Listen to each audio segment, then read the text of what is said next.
Miss Gina back with some more reading lessons for you. I want to make sure that you know some of these sounds. Okay, so what we have is we have a car, and car starts with this sound k, k. So we have k for car. And this is a rainbow, which hopefully you have a paper of this, you can color it. Or I don't know if you have an iPad where you can color me. That's kind of fun too. But for rainbow with some rain is rainbow. And these are balls. So this is a b, ball. B. Okay. So keep those in your mind. We're going to use those for some new words. And remember what words are. They're sound combinations that mean something. Like hi means I'm saying something to you that I want you to know I noticed you. And I want to say hello, right? Okay, so we're going to use the word that you learned before, at, to create new sounds. I'm sorry, to create new words.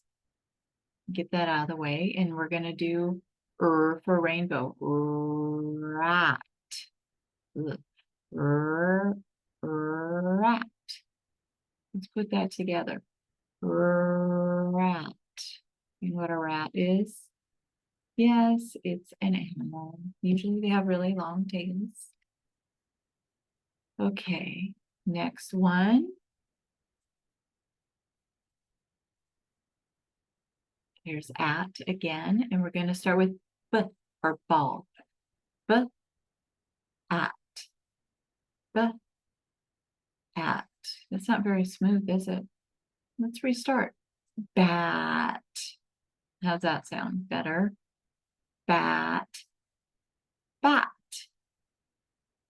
And remember, again, if you need to keep practicing until that comes nice and smoothly together to say bat, that's okay. That's what you're doing. You're practicing it, okay?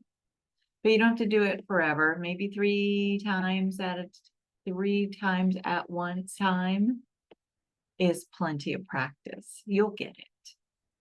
Yeah, I have another one for you. And you scooch to the slide, erase those things. I didn't scooch. How about now? There we go. At. Cat. Cat. How'd you do? You know what a cat is, right? It's an animal also. I guess sometimes they have long tails, but not like long and straight like rats. More like fluffy. Which is also the name of many a cat, isn't it? All right, if you're